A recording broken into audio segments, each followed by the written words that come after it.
Hello there, ladies and gentlemen, and welcome to episode 2 of Dramatized Lore. I've decided that will be the name for this series for now, but if you have a suggestion about what it should be called, then let me know in the comments below. If you like this video, then don't forget to leave a like, and if you want to see more from this series, then subscribe and let me know down in the comments below. Otherwise, today's lore book is going to be on the Warlock Aunor, so without further ado, let's jump right in. Message from Aunor 1. Commerant level. Encrypted message follows. Audio unavailable. Now made available. My name is Aunor. I serve the Hidden and the Warlock Paraxic Order. You and I have never met, but I hold you in high regard. You've accomplished wonders for this city, and humanity owes you a debt it cannot repay. A marvel for one so young. But, in true Guardian fashion, nothing you did for the city came from generosity. I think you want what everyone with power wants. More. The man called Drifter knows this. That man has done what past influences could not. Manipulate Guardians into dabbling with the dark. And yet, the Vanguard stands by in silence. Commander Savala and Ikora Ray know who he is, and everything he stands for. They let him bring his gambit into the system. What's more, they have forbidden the Paraxic Order from interfering. It's against everything the Paraxics stand for. We won't abide by it. And we're looking into his activities, building a case against him even the Vanguard can't ignore. Do me a favor, from one Guardian of the city to another. You're free to keep your business with him. Just give me the chance to convince you the Drifter is not to be trusted. Message from Aunor 2. Cormorant level. Encrypted message follows. Audio unavailable. Now available. Since its inception, the Vanguard has served as the city's greatest deterrent against total annihilation of humankind. And, for an age, it succeeded without question. But today's Vanguard has never faced a threat like the Drifter. This man with no name and no verified history in the city's files has brought an ideological war to our doorstep. He's a greater threat than any Hive God or Vex Mind, because I can't walk down to the Annex with a shotgun and end him. The Vanguard won't allow it. They see a rogue element they can control. I see a criminal in a place of power. The Paraxic Order has been surveilling Vanguard activities. Guardians like you are abandoning frontline duties so they can run rampant in the Drifter's gambit. Every mote of dark they drop in his hands means another moment that the paracausal phenomenon in the Dreaming City is left unchecked. That our enemies in dead zones across the earth push our borders. In the absence of light, even the Hellmouth on the moon is stirring. This cannot last. Ontological and genocidal threats aside, Gambit encourages the use of darkness to fight darkness and other Guardians. Since the city's foundation, the Paraxic Order has existed to keep darkness and other banned assets out of the hands of city guardians. Despite our best efforts, pieces like the Red Death, Crimson, and certain weapons of sorrow continue to find their way into city arsenals. But even Guardian killers like those are nothing compared to the ideological threat of Gambit. Gambit leads to darkness. The darkness is the Hive on the moon, tearing our kind to pieces in the Great Disaster. The darkness is the Red War, the Tower Fall, when the Cabal silenced the Traveler and killed thousands of the last humans on Earth in a single day. The darkness is the Vex erasing our allies from existence, from memory itself. The darkness is one man with the power to deal final death in his fist. The darkness was the collapse of the Golden Age. The darkness is a peace by annihilation in a myriad of ways. As a sword of the Paraxic Order, it is my duty to seek out those who would consort with or study the darkness as a religious or paracausal entity. Participating in Gambit is problematic, but Guardians will go to where the guns are. If the Order wants to win this, the Drifter must fall. If I can get solid evidence that bastard is causing demonstrable harm, the Paraxic Order will descend on him like a second sun. I know the Drifter has your ear, but consider this. There's more to being a Guardian of the city than power. Message from Aunor. 3. Cormorant level. Encrypted message follows. Audio unavailable. Now available. The transcript has been bundled alongside the shattered remains of a ghost. This ghost belonged to a renegade guardian, recently deceased in a shootout with Pyrexic elements in the city. His guardian, an equally dead titan, went by another title, Dredgen. This pair were ideological followers of Dredgen Yor. No reason for veterans of the Red War to brush up on late Dark Age history, so in case you haven't heard, Yor was among the first of our kind to kill another with the heretical use of darkness. Even a guardian can't come back from that. All those who used his name in recent history belonged to an outlawed group called the Shadows of Yor. No two of them can agree on Yor's true ideology, but all strive to consort with the darkness for power. According to the testimony of his former fire teams, Drifter was one of them, and might still be. The group hasn't made an appearance in a long time. There are rumors of new Dredgens taking up the mantle at the behest of the Drifter, all relatively young guardians. The old Russian cohort, or the Red War. Not the old blood from the original group. You might be one of them, or soon could be. Just know that I've confirmed some, perhaps all of the old blood are back in town. The ghost you hold in your hand belonged to one of them, and I would not be surprised if the renegade who hunts the shadows, the hunter who forged the golden gun itself, was close behind. I don't know why the shadows have returned, but there are possibilities. To Drifter's chagrin, I'm sure. It's no secret city guardians are playing with darkness in the form of Gambit. Maybe the shadows want to actively recruit. They've tried and failed in the past to put the use of darkness into guardians' arsenals. But the Drifter and the shadows could be at odds. The man is a loner and a cheat, building as many bridges as he burns in the guardian community. He has true allegiance to nothing and no one but himself. It's possible he's gathering Gambit regulars to defend himself from his own kind. Or the Dredgens are here to help their ally, the Drifter, with the operation of Gambit or some new, unknown goal. I share all this with you, hoping for your confidence. The Drifter is not to be trusted. Involve yourself with him and the Dredgens at your own risk. Even if you carry their name, it's not too late to make the right choice. Don't end up like the ghost in your hand. He did not die well. Message from Aunor. 4. The Drifter's playing you. Gambit Prime isn't a get-rich-quick scheme. It's an experiment, and he's luring all of you from the tower as test rats. Until today, the heads of my order believed the Drifter was attempting to craft a throne world, much like the scorned Baron Hyrax did off the death of the Hunter Vanguard. It surprised me, but we found no evidence in or around the city that the Drifters ever actually killed anyone, though there could be a mass grave aboard that destitute thing he calls a ship. Your excursion today corroborated the stories of multiple Guardians still loyal to the Vanguard. The Drifter's hull originates from the clandestine power known only as the Nine. The Warlock orders have only trivial information on these beings, but it would seem the Drifter has been networking beyond forces of light and dark. Before him, the Awoken Queen was their only known associate. At this moment, I hope I can trust you to keep your eyes open and your reports honest. As one of Drifter's Gambit Prime candidates, you are among the first Guardians to see what that bastard is doing. You're the Vanguard's eyes and ears in this. I hope you do right by them. Message from Aunor. 5.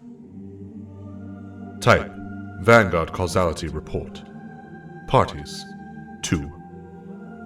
1. Guardian Type Class Titan. 1. Guardian Type Class Warlock. Associations: Emerald Coast, Cathedral of Scars, Legion's Folly, Kel's Grave, The Drifter, Gambit Prime. Audio unavailable. Audio now available. What do you have? Our site's the only one watching up there. European Dead Zone. Earth, 3 Guardian fatalities. Dreaming City, The Reef, 2 Guardian fatalities. Nessus, Unstable Centaur, 1 Guardian fatality. Tangled Shore, The Reef, 3 Guardian fatalities. I know. You missed! And you ruined my wall. If I wanted to hit you, you'd look like that wall. What happened to stepping on him the second something went wrong? Those guardians knew the risk. We take them every time we raid the outer edges or run a strike. Gambit's the same. These were not thorn incidents. In each case, non-guardian hostiles caught ghosts unprepared. The crucible's for them as much as us. He doesn't watch those arenas like you do. He's reckless. We need him. It's working. If we lose another guardian, he's out. Did you forget how many of us died that first night of the war? I buried all the ones I could find before the dawn. How about we stop burying guardians altogether? Get him in line, or I'll kill him and his ghost myself. Cormorant encrypted message follows. Audio unavailable. Now available. I stole that transcript myself. Thought you should see it. Your friends are dying on the Drifter's watch. How long before it's you? The Order is in a state of paralysis. Half of us want to restrain the ghosts of the Vanguard and the Drifter all at once, and have them face Paraxic justice. But that would shatter the peace in this city irreparably. Meanwhile, the shadows of yore continue to have a presence in this city, and no golden gun in sight to contain them. The man must be busy. It seems the fate of this town rests on your shoulders once again. The choices you make in the coming weeks could affect more lives than any bullet you've ever fired. Consider that. And consider this. The Drifter is polluting minds, driving guardians away from what he nebulously calls the Traveler's Dogma. He's turned a lot of minds onto the idea that darkness is a tool worth using. The city was built on a foundation of fighting the darkness, and everything it stands for. The erasure of order, individual empowerment over the common good. The Hive and the Taken live to serve their gods. The Traveler empowers humanity to live. He says otherwise, but the Drifter is not above systems. That armor he's offering you in his so-called reckoning represents a choice in a system of his making. He's just here to disrupt the natural order, for personal gain, and he doesn't care who dies for it. The Vanguard is relying on you, more than ever, against the Drifter, against themselves. You'll know what to do. I have Dredgens to hunt. Message to Aunor. You compose an encrypted message to Aunor of the Paraxic Order, along with a brief statement of solidarity. The message contains transcripts of your conversations with the Drifter, as well as data packages detailing Drifter's Gambit Prime and Reckoning operations. Your ghost has also provided specifications for the modified Gambit bank you saw while within aboard the hull, and included engram prints of the ontological armor you forged at the Drifter's instruction. The Vanguard and the Hidden will want to know that Drifter's material resources are expanding in scope, from light and dark to the cold unknown of the impossible world he's found, or created, within the hull.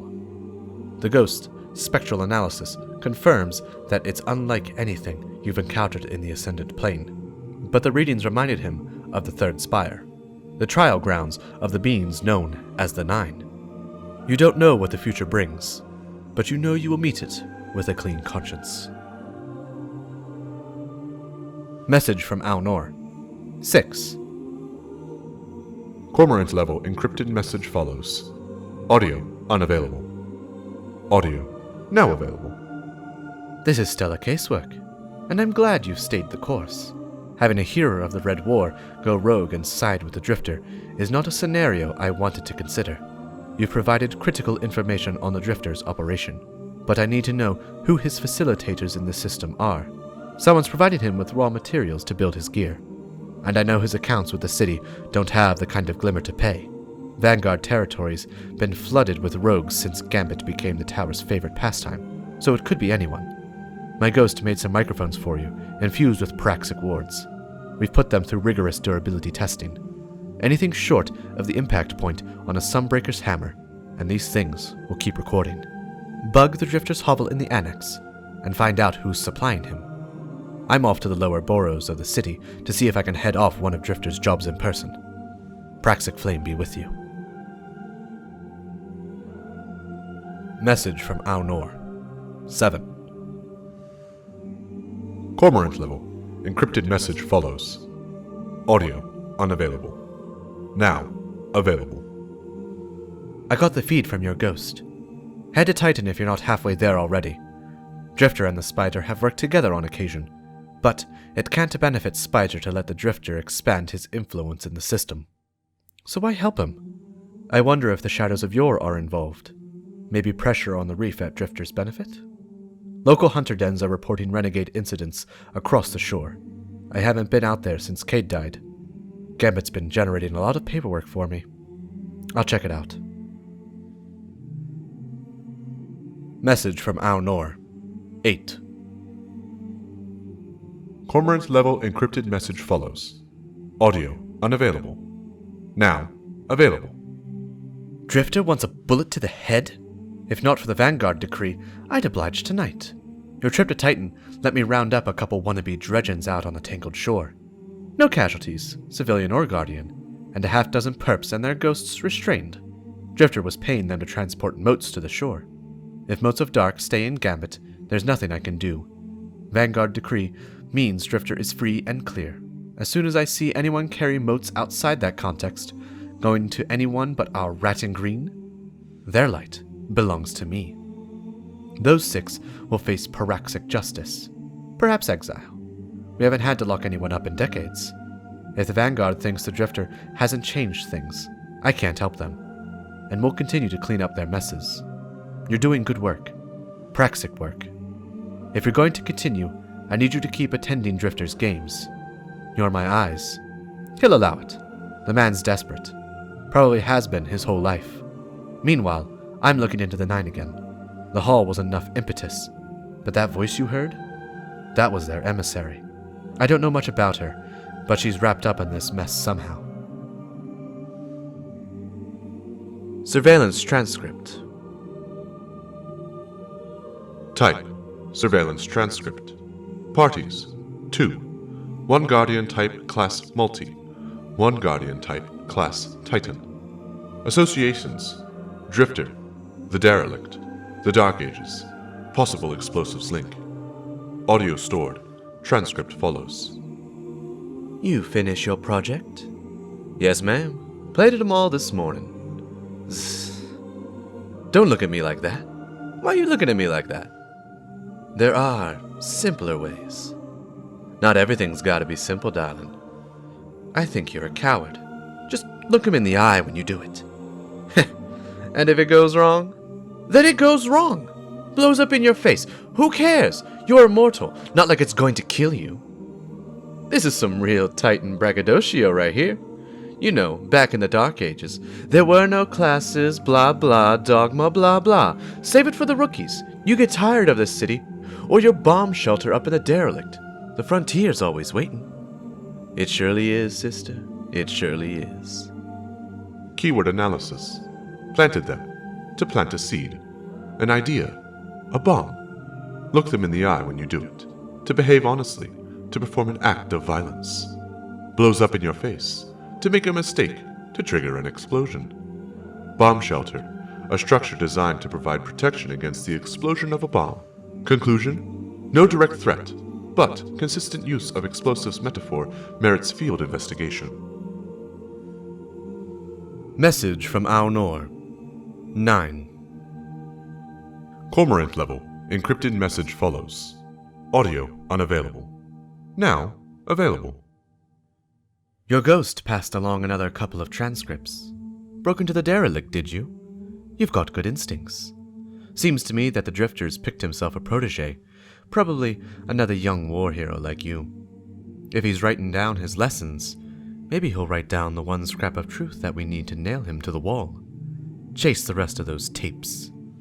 In the meantime, I followed up with my colleagues about the 9. Used to be that every couple of years or so, somebody would get to talking to Xur.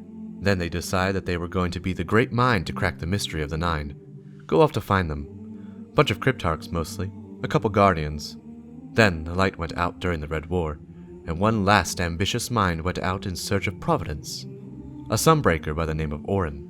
She came back as the emissary, set up the trials, said the 9 were standing ready to judge the worthiest among us. For what? We don't know. Seems they like strong warriors. The disappearances have stopped since then. I should note here that a couple people called those disappearances abductions. Word of advice? Try to keep emotional language out of your reports.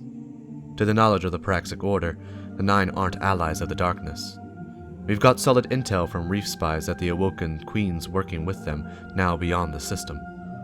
Could be that they're up to no good, but whatever's out there is apparently more important than all that suffering in the Dreaming City, and every Corsair I've talked to believes that through and through. I believe their belief.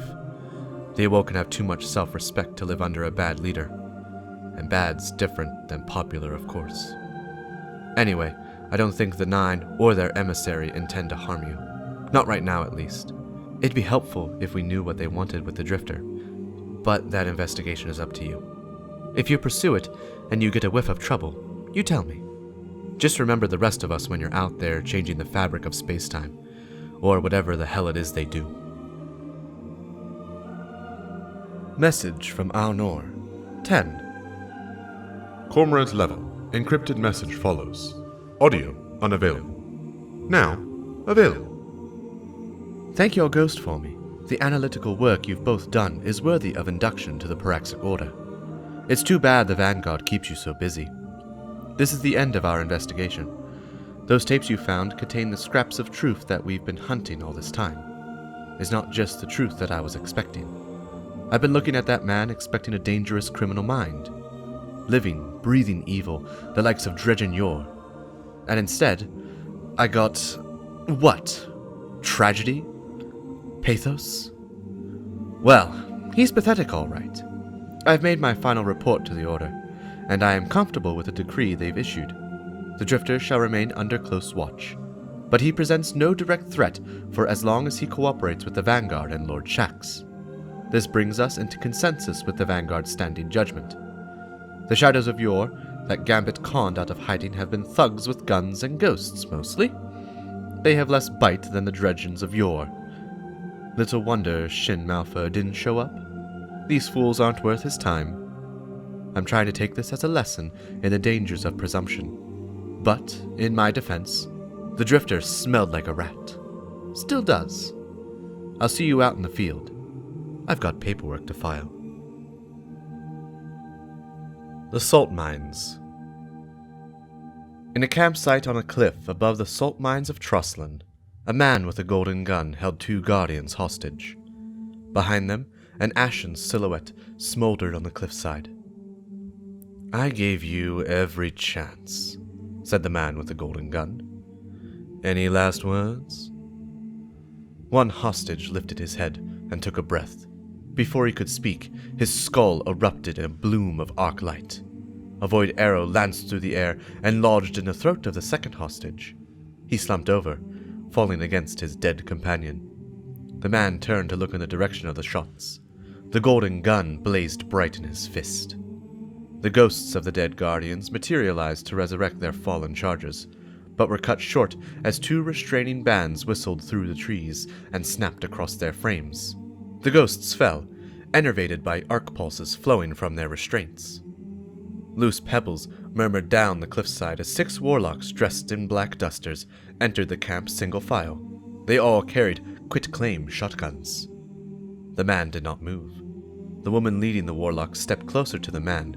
She held out a cormorant seal, fearless in the light of his ever-burning gun. Aunor, Praxic Order. You're interrupting important work, he said.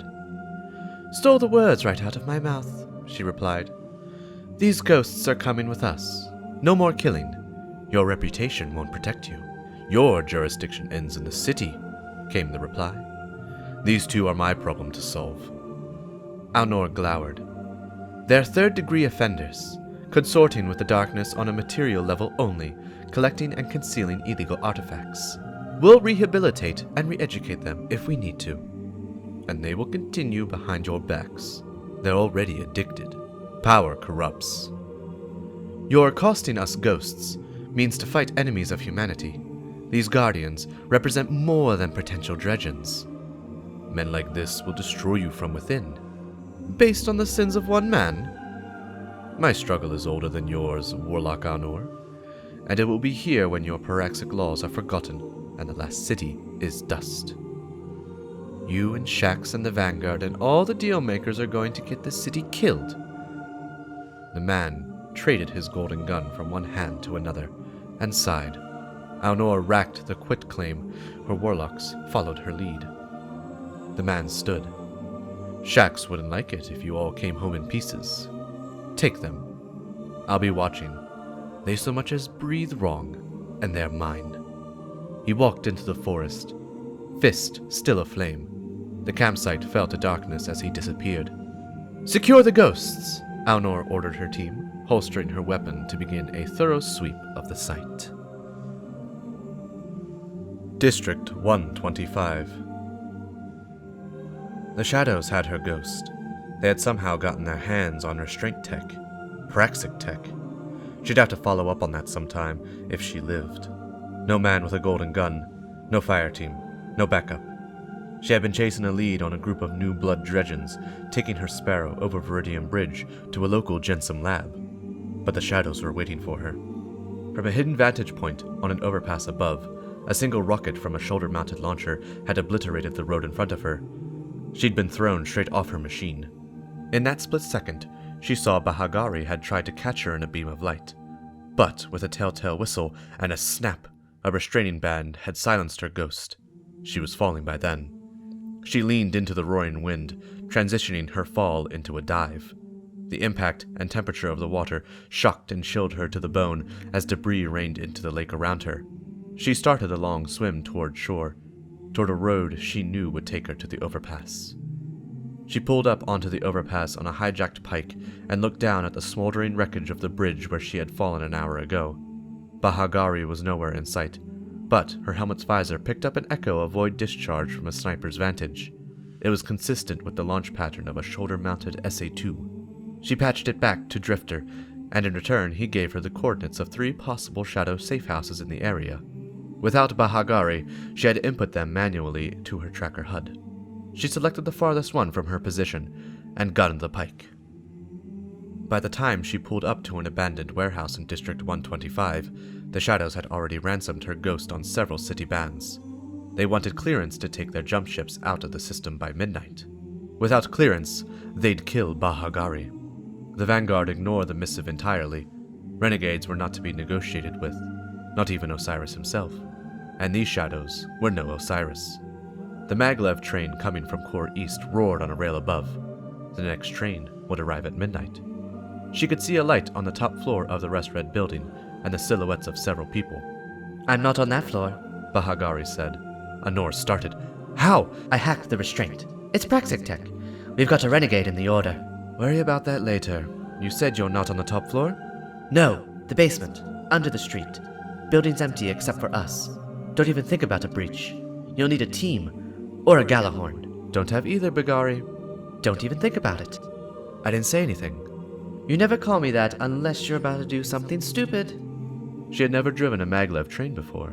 She liked the feeling of power in the front car, watching the world hurtle past. The train was empty. She had ordered all the passengers and the conductor off before she requisitioned it. You could convince people to do almost anything with a cormorant seal. A turn came rushing up, and she keyed a control on her wrist. A series of proximity mines on the rail and the barrier that supported it exploded, and the train hurtled forward through the smoke and fire, down onto a rusted warehouse building far below. She could see everything Bagari could see, even in death. For those inside the building, it was like the world was ending.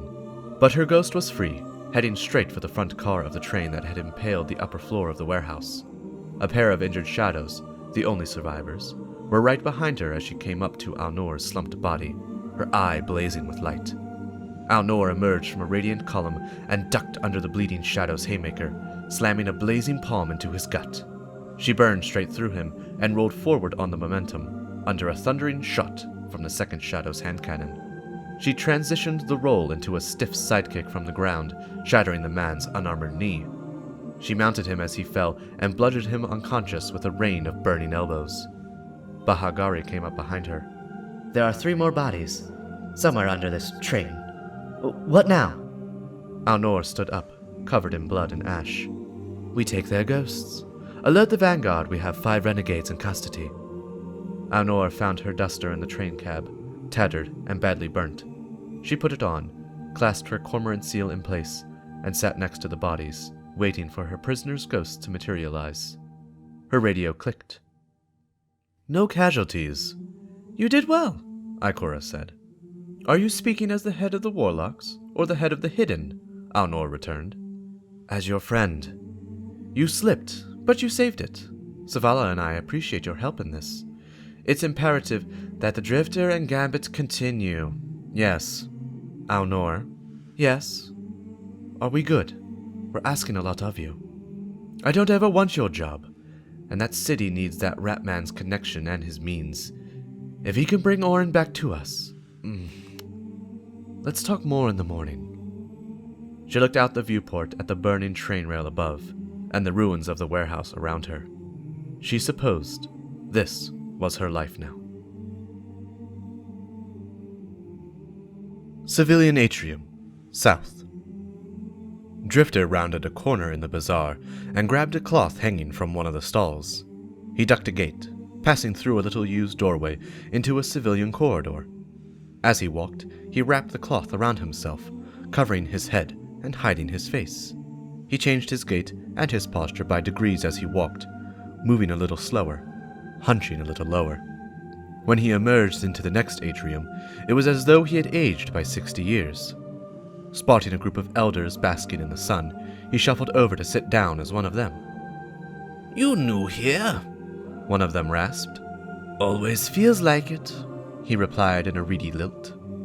"I know what you mean," the elder said, staring at a squad of passing titans whose armor reflected the sky. "They always stay the same," he gestured at them.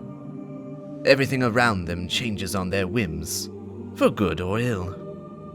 "You're not wrong." It wasn't what he had meant. Once traffic died down, he could head straight for the annex. No guardians to pester him about rules or payout changes to Gambit. He hated going out there with the lights. Their earnestness pissed him off. He only did it 'cause he had to eat. What he loved about Gambit was one thing, and one thing only: delectable motes of dark. The bench creaked as someone sat down beside him. He didn't bother to look up. They'd go away eventually. "Turns out your info was solid," a voice said, to my surprise.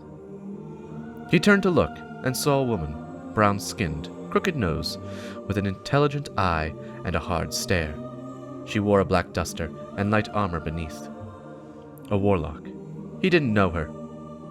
"You've mistaken me, my dear," he quavered. She handed him an intricately designed slate about the size of a titan's fist. A cormorant seal. "The info you sold us on the shadows was solid," she repeated. "Are you switching sides?" He blinked.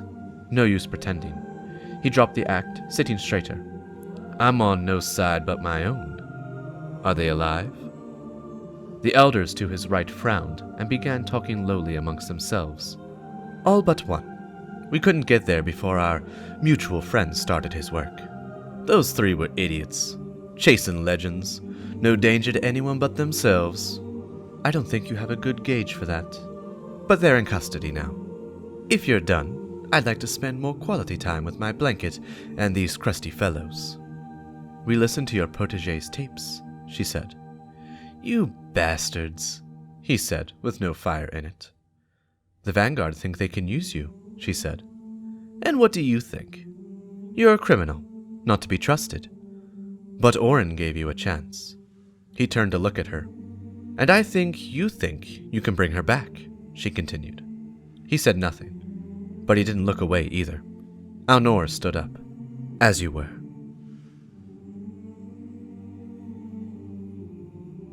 Well now, folks, I hope you all enjoyed that.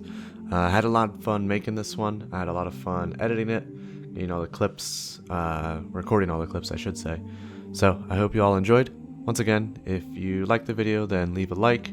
Let me know any kind of critiques or comments down in the comment section below. And if you want to see more, then subscribe to let me know. Otherwise, I hope you all have a great rest of your day. Hopefully your holiday weekend is going well. And I will see you all in the next one. See ya.